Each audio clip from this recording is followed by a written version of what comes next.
Bienvenidos al canal Viaje entre Historias, y ahora imagina el crujido de la madera húmeda bajo tus sandalias, el olor agrio del mar mezclado con hierro y sudor, y tu sombra temblando sobre la cubierta de una nave de guerra romana, mientras el sol cae lento sobre Sicilia. Has sobrevivido a matanzas, has visto caer ciudades enteras, has atravesado reinos como si fueran polvo, pero hoy alzas la vista hacia las murallas enemigas, y no ves catapultas ni flechas ni fuego, solo una cuerda, una simple cuerda colgando desde lo alto del muro, y en ese instante tus dedos se aflojan, el escudo cae con un golpe seco, un grito se te escapa sin permiso, te das la vuelta, empujas, pisoteas, huyes, y lo mismo hacen tus compañeros porque todos entienden lo mismo al mismo tiempo. Esa cuerda no está ahí por error.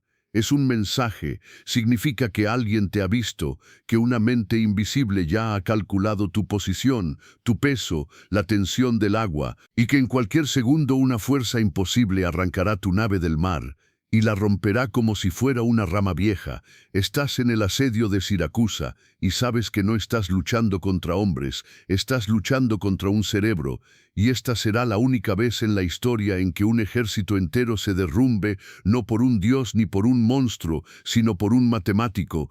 Antes de sumergirnos en estas historias olvidadas de supervivencia y sufrimiento, si te apasionan las verdades ocultas del pasado, te invito a darle like, suscribirte y dejar en los comentarios desde qué lugar del mundo estás escuchando, porque resulta casi milagroso que estemos recorriendo juntos estos episodios antiguos desde puntos distintos del planeta, unidos por la misma curiosidad que atraviesa siglos y mares. El año es 213 a.C., Roma se desangra, Aníbal arrasa Italia, las legiones caen, la república jadea como un animal herido, necesitan una victoria inmediata, o no sobrevivirán, y por eso giran la mirada hacia Sicilia, la isla rica, la fortaleza que aprieta el cuello del Mediterráneo. Si Roma toma Sicilia, respira; si falla, muere de hambre. El Senado libera a su arma definitiva, Marco Claudio Marcelo, la espada de Roma, al mando de una flota inmensa y miles de los asesinos más entrenados del mundo. Marcelo observa las murallas de Siracusa y se ríe. Su voz suena segura, casi aburrida. 5 días, no más, le dice a sus ingenieros, porque él solo ve piedra, ve ángulos, ve un problema físico que puede aplastar con fuerza bruta, sin entender que está entrando en una trampa donde no hay un general esperándolo, sino un anciano de 70 años que vive apartado del mundo y no sueña con gloria ni conquistas. Se llama Arquímedes, y su único dios es la geometría. Por primera vez en la historia el intelecto puro entra en guerra contra una superpotencia. Lo que sigue no es una batalla, es un experimento frío y meticuloso. Marcelo llega con espadas y escudos. Arquímedes responde con palancas, poleas y espejos, y antes de que todo termine el general más poderoso de Roma quedará solo frente al mar, con los ojos húmedos, tratando de comprender cómo un solo hombre convirtió su flota invencible en madera flotando sin rumbo, para entender la magnitud de la tragedia que está a punto de desatarse en Siracusa. Hay que mirar el mapa, porque Sicilia no es solo una isla, es un escalón, un punto de apoyo geológico que durante siglos fue pateado de un lado a otro por las potencias de Europa y África. Quien controla Sicilia controla las rutas, los puertos y sobre todo los campos volcánicos capaces de alimentar a un imperio entero. Para Roma no era un lujo, era una arteria vital, y la joya de esa isla era Siracusa. Durante 50 años había sido un oasis de estabilidad en un mundo incendiado, y eso se debía a un solo hombre, el rey Hierón II, un monarca raro, práctico, longevo, lo bastante astuto como para apostar siempre al ganador. Décadas antes, en la Primera Guerra Púnica, había comparado la fuerza emergente de Roma con el poder asentado de Cartago, y eligió a los romanos, una jugada maestra que permitió a Siracusa prosperar medio siglo bajo su protección, convirtiéndose en un faro de cultura griega, arte y ciencia. Fue en esa edad dorada cuando el excéntrico primo del rey, Arquímedes, recibió libertad absoluta para explorar los límites de las matemáticas. ajeno a que su mecenas navegaba un campo minado político, pero en el mundo antiguo la estabilidad suele ser solo una pausa breve antes del desastre. Todo empezó a romperse con la muerte del líder. En el año 215 a.C., Hierón murió con 90 años, dejando el reino no a un estadista curtido, sino a su nieto de 15 años, Hierónimo, y la historia ya había demostrado que el poder absoluto mezclado con adolescencia es una sustancia explosiva. Hierónimo era lo opuesto a su abuelo, vanidoso, manipulable, impulsivo hasta el desastre. Subió al trono en el peor momento posible. Al otro lado del mar Aníbal desmantelaba ejércitos romanos. Canas acababa de ocurrir, una carnicería tan brutal que parecía anunciar el final de la República. El joven rey leyó los informes, vio a Roma de rodillas, sangrando, y a Cartago, elevándose como nuevo amo del mundo, y escuchando los susurros de la corte antirromana, tomó una decisión fatal: romper la alianza de 50 años y entregar la lealtad de Siracusa a Cartago. Fue un acto nacido de arrogancia, pero sus consecuencias fueron inmediatas. La facción prorromana fue eliminada sin piedad. La ciudad que había sido aliada se convirtió en base enemiga a las puertas de Roma. Para el Senado no fue solo una pérdida estratégica, fue una traición clavada en la espalda mientras luchaban por sobrevivir. Y aunque el joven rey no viviría para ver la guerra que había provocado, porque su tiranía fue tan breve y violenta que sus propios ciudadanos lo asesinaron tras 13 meses, el daño ya estaba hecho y no había forma de desandar el camino. El vacío de poder no duró ni un suspiro. La facción cartaginesa se apoderó de la ciudad con una rapidez quirúrgica. Los últimos miembros de las familias favorables a Roma fueron eliminados en silencio. Las puertas se cerraron con un golpe seco de hierro y madera, y en ese instante Siracusa dejó de ser una ciudad ambigua para convertirse oficialmente en un enemigo declarado.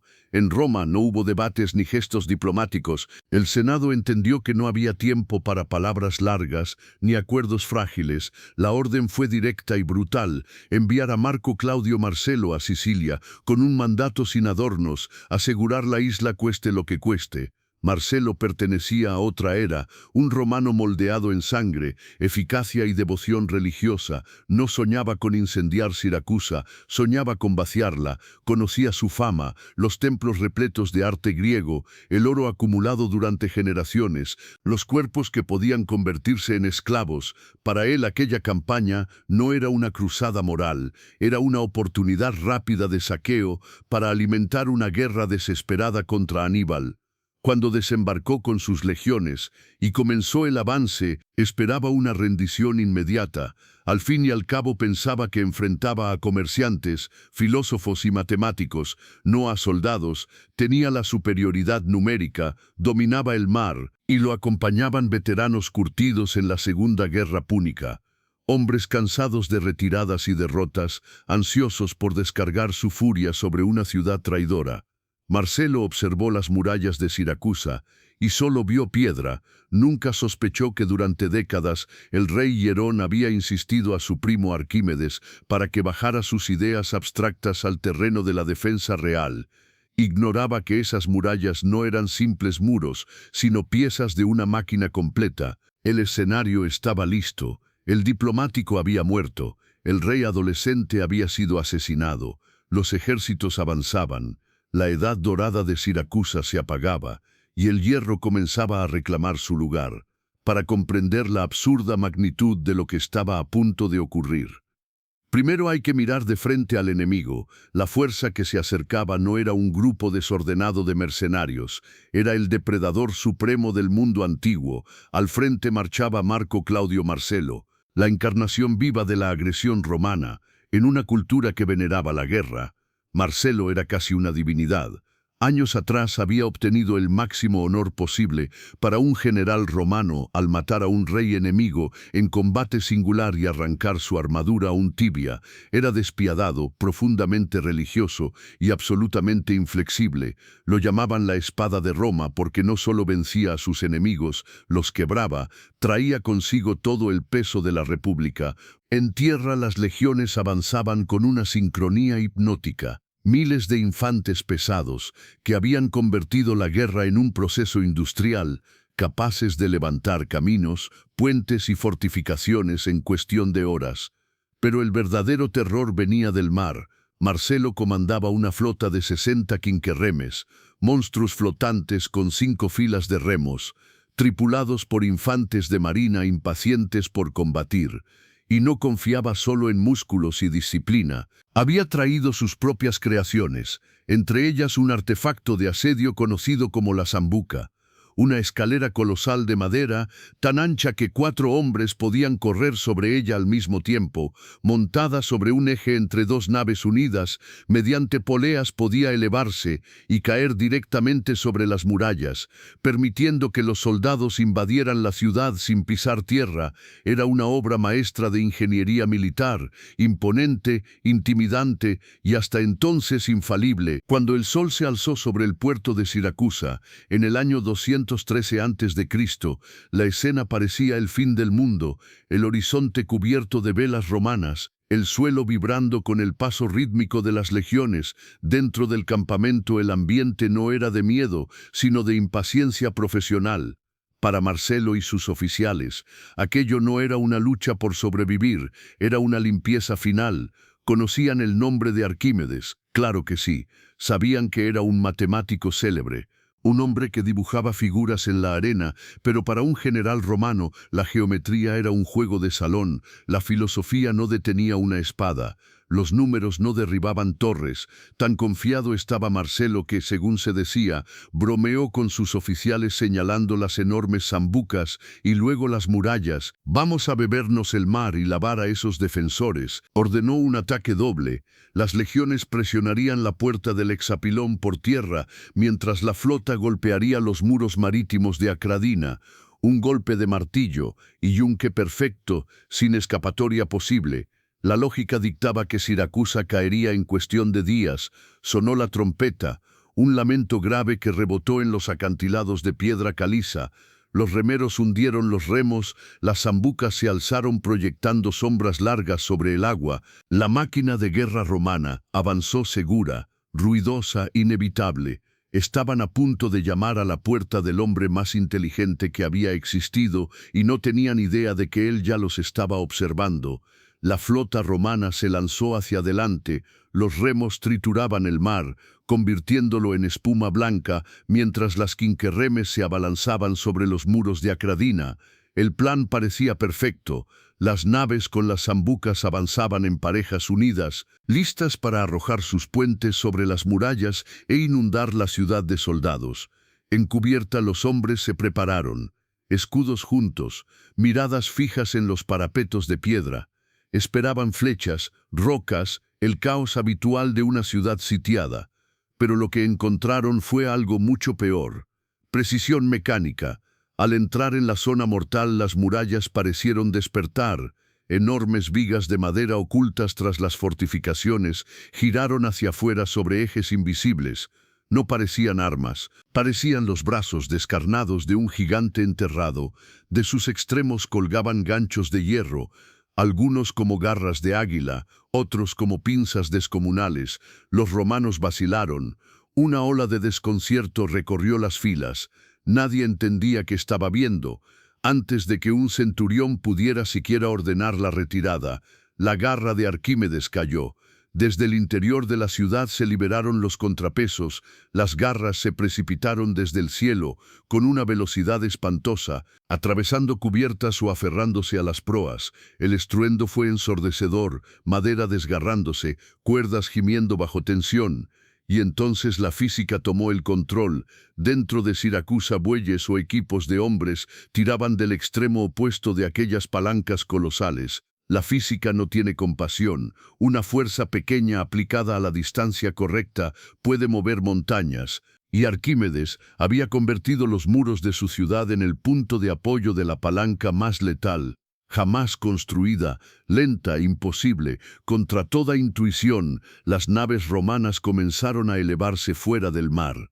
Los soldados en cubierta perdieron el equilibrio como muñecos sin peso, resbalando por las tablas inclinadas mientras el mar se abría debajo de ellos. Las proas de las quinquerremes se alzaron rectas hacia el cielo, levantando la mitad frontal de cada nave.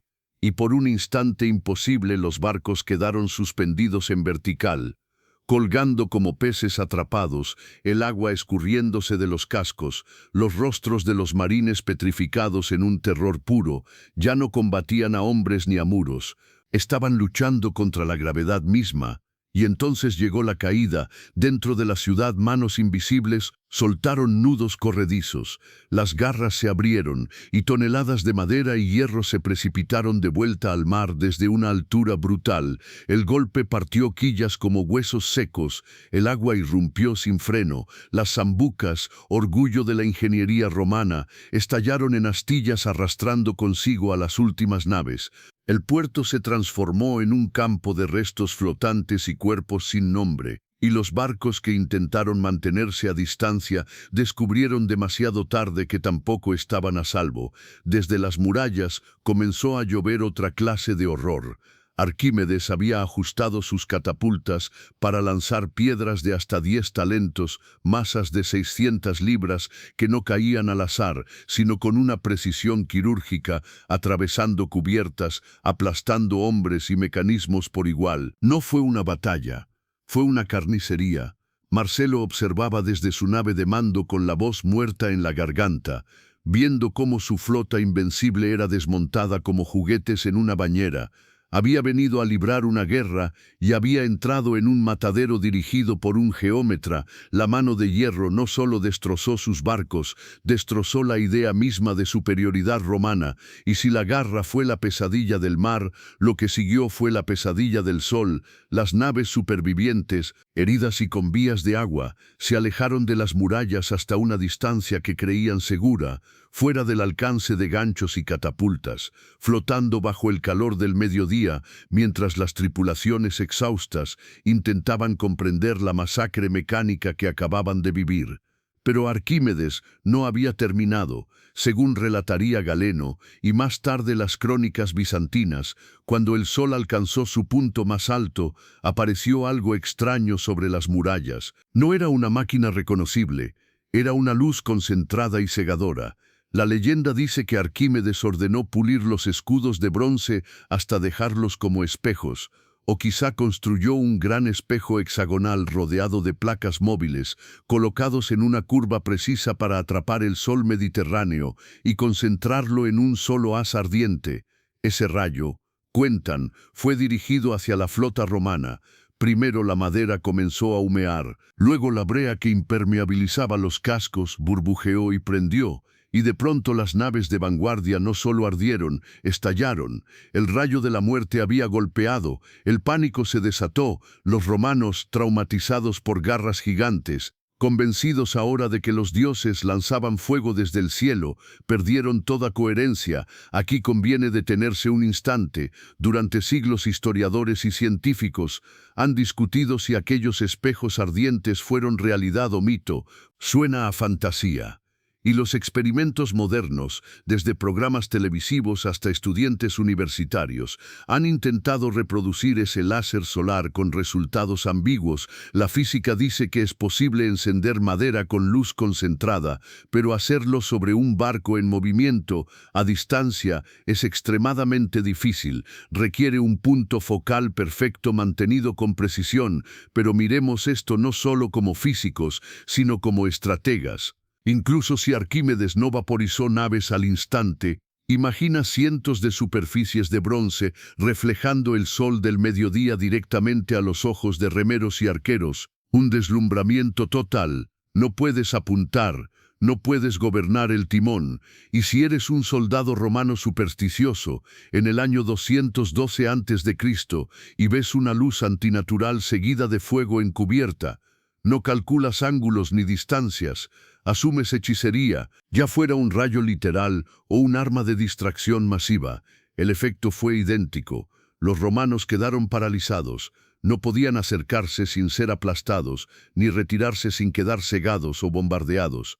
La espada de Roma, Marcelo, estaba en jaque, Miró sus barcos ardiendo, a sus hombres aterrados, y comprendió que un asalto frontal era un suicidio. Dio la única orden posible: retirada, y así la legión más poderosa del mundo fue rechazada, sin que un solo siracusano cruzara las puertas de la ciudad. Marcelo estaba herido en su orgullo, pero no derrotado. Era cónsul romano, y los romanos no abandonan una guerra porque se hundan algunos barcos. Entendió que el mar era una trampa mortal, y giró su atención hacia la tierra.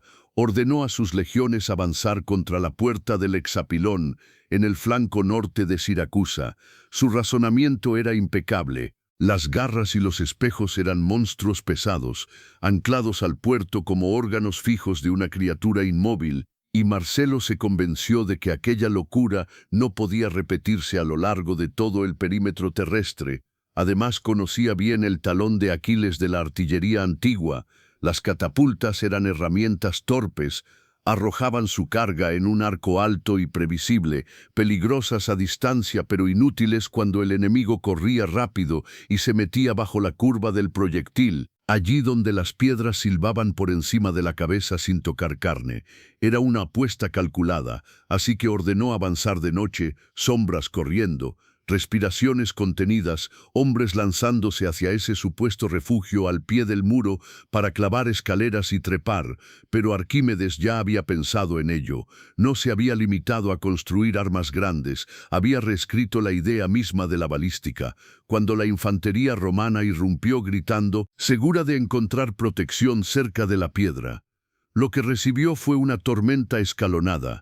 Desde las torres altas, los grandes ingenios machacaban a los grupos lejanos, y a medida que los soldados se acercaban, no entraban en un vacío seguro, sino en el alcance de máquinas más pequeñas, flexibles, ajustadas a trayectorias cortas.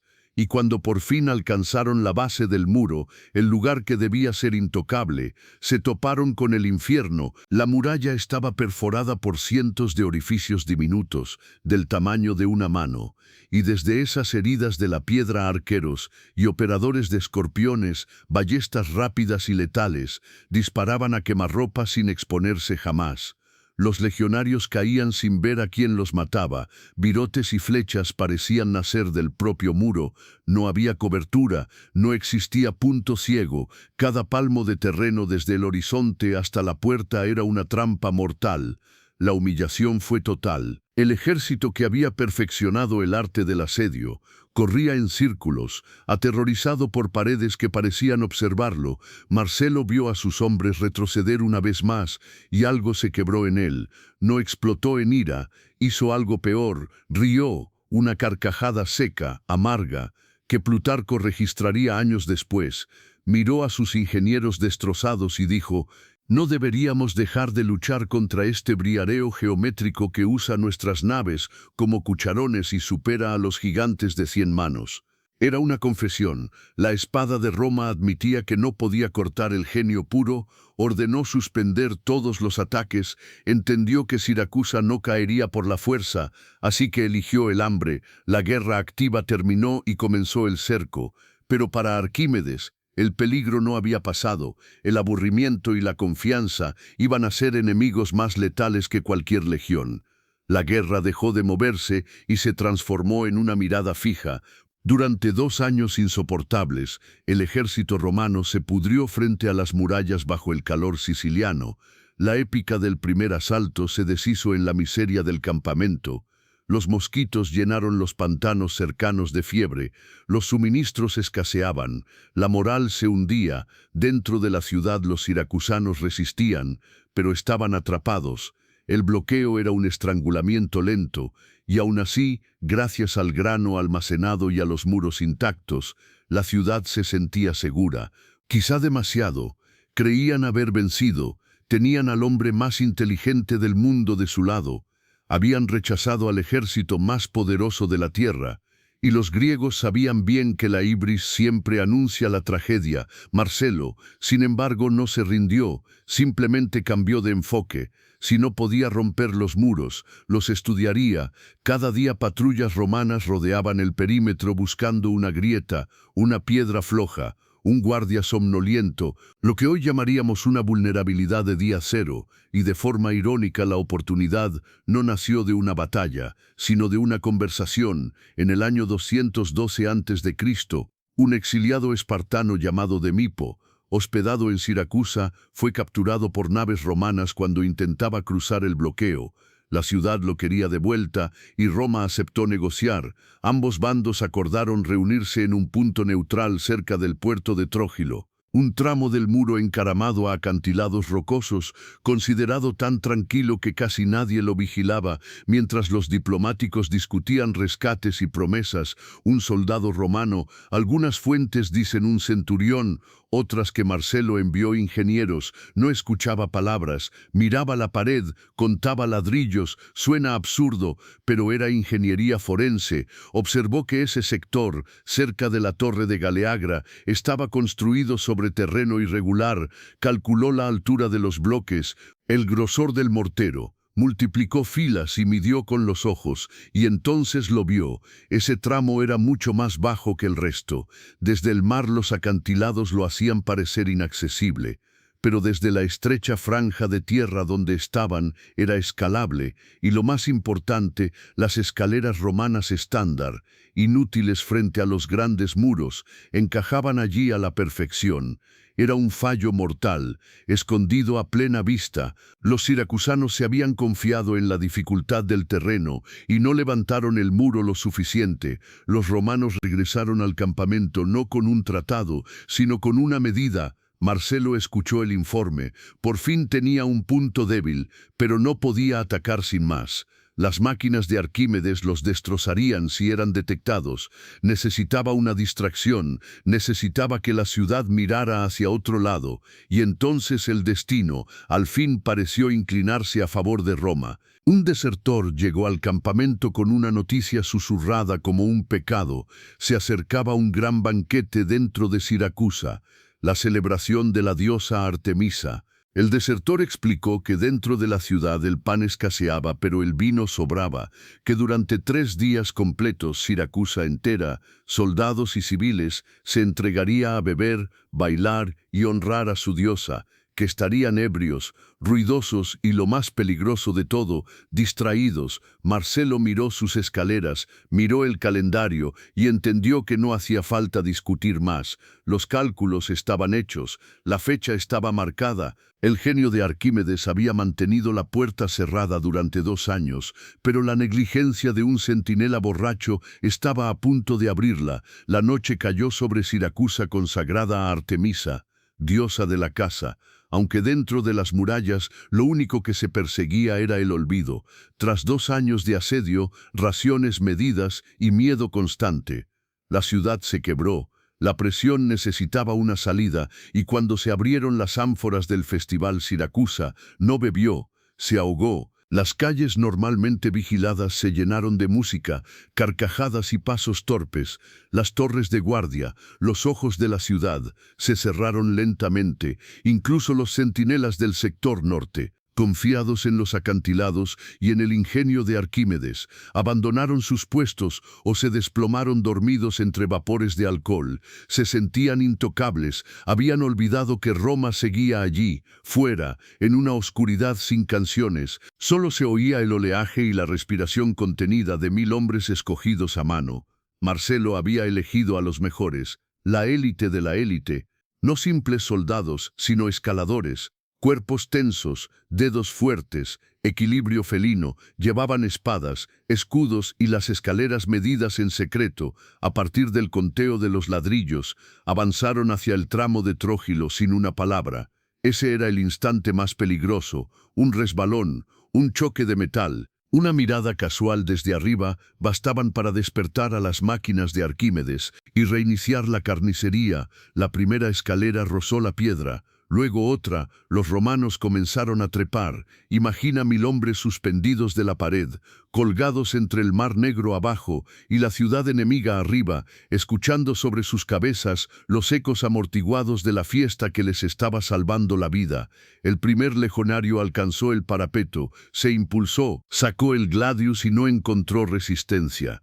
Los guardias dormían rodeados de jarras vacías. Sus gargantas fueron abiertas antes de comprender que la ciudad había caído. No hubo combate, solo una eliminación silenciosa. Torre tras torre, el muro norte quedó en manos romanas. Se movían como sombras, tomando las defensas desde dentro, sin antorchas, sin gritos, solo avanzando hacia el siguiente objetivo, la puerta del Hexapilón, la entrada principal del norte, una fortaleza dentro de otra. Si esa puerta se abría, el asedio terminaba.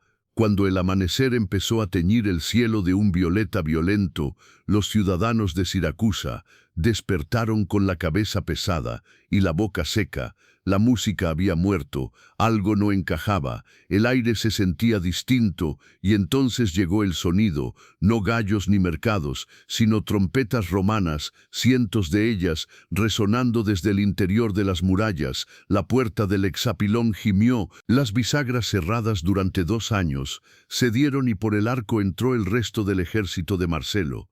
Las legiones fluyeron como una marea de hierro.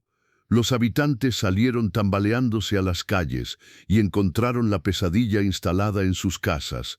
El pánico fue inmediato y total. La ciudad inexpugnable, la fortaleza de la ciencia, la joya del Mediterráneo, había caído no por un arma imposible, sino por una escalera y demasiado vino. Marcelo cruzó las puertas y al alzar la vista hacia la ciudad conquistada, dicen las fuentes, lloró, quizá por la gloria, quizá por lo que sabía que vendría después, porque según las leyes brutales de la guerra antigua, una ciudad que resiste un asedio no merece clemencia.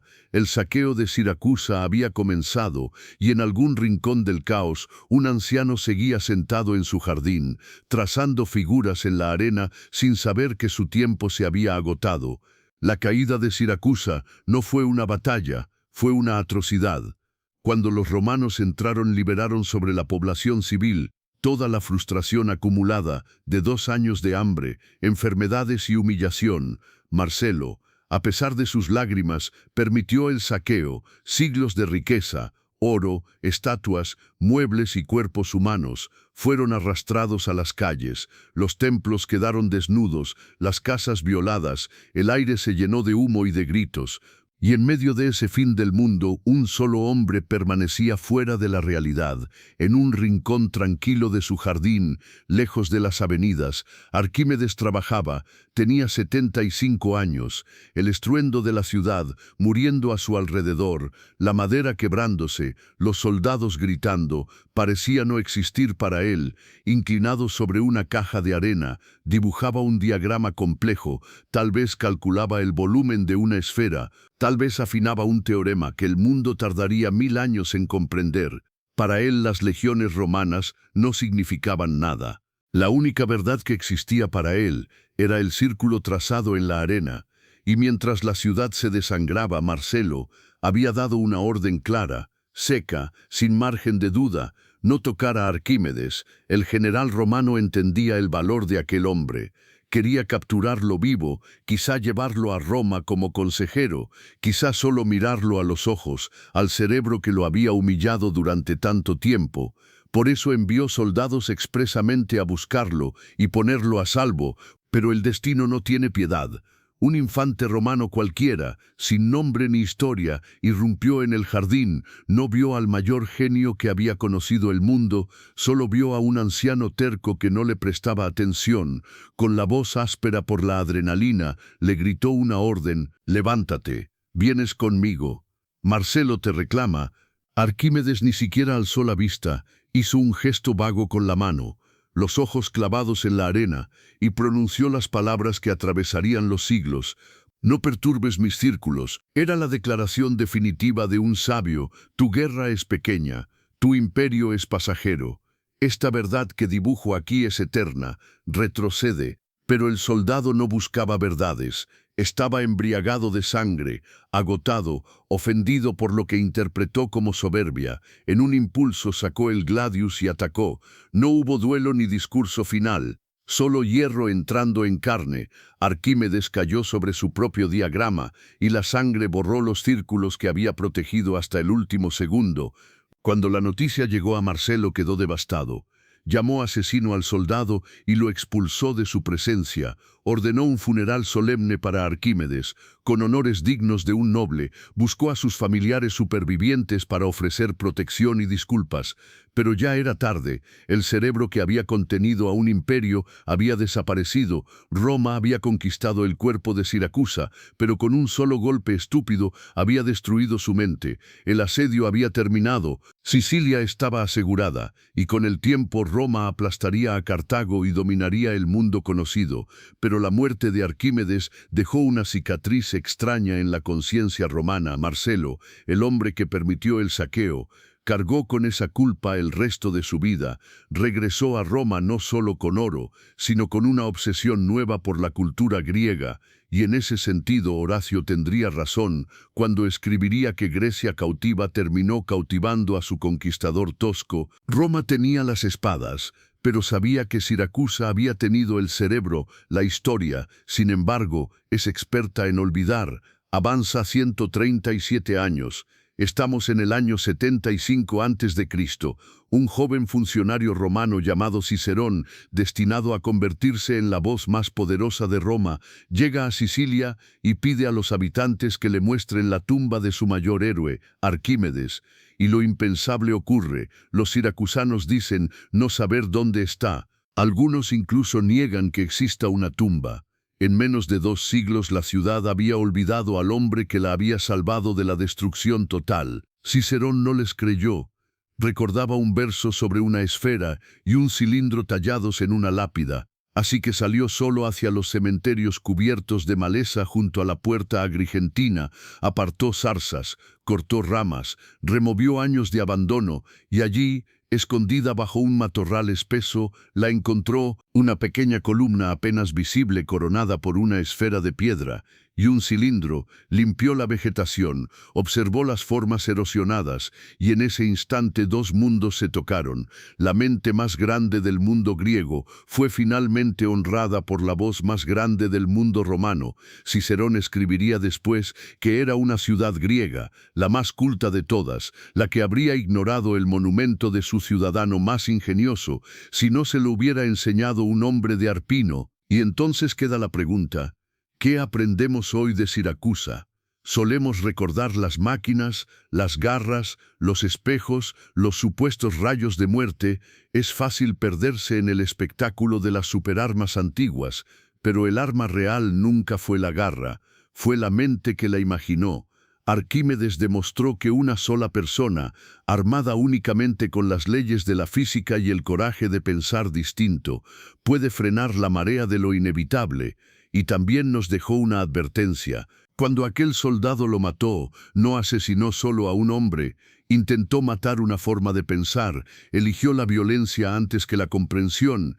Y en nuestro mundo moderno, rodeado de tecnologías que parecen magia, es fácil comportarnos como ese soldado, avanzar a toda velocidad, con la mirada fija en el objetivo, pisoteando los círculos frágiles de la verdad en la arena. Siracusa cayó, Roma cayó, pero la geometría permanece, la palanca sigue funcionando, la esfera sigue siendo perfecta, y en algún rincón silencioso de la historia Arquímedes continúa trabajando, no pidiéndonos que no toquemos sus círculos, sino que aprendamos a entenderlos. Gracias por acompañarnos en este viaje por el asedio de Siracusa. Si te gustó esta historia, no olvides explorar otros episodios del canal Viaje entre Historias, suscribirte, activar la campana y dejar tu comentario. Y ahora dime tú, ¿crees que el rayo de fuego fue real o solo una explicación romana para justificar su miedo? Te leo abajo y nos vemos en la próxima historia.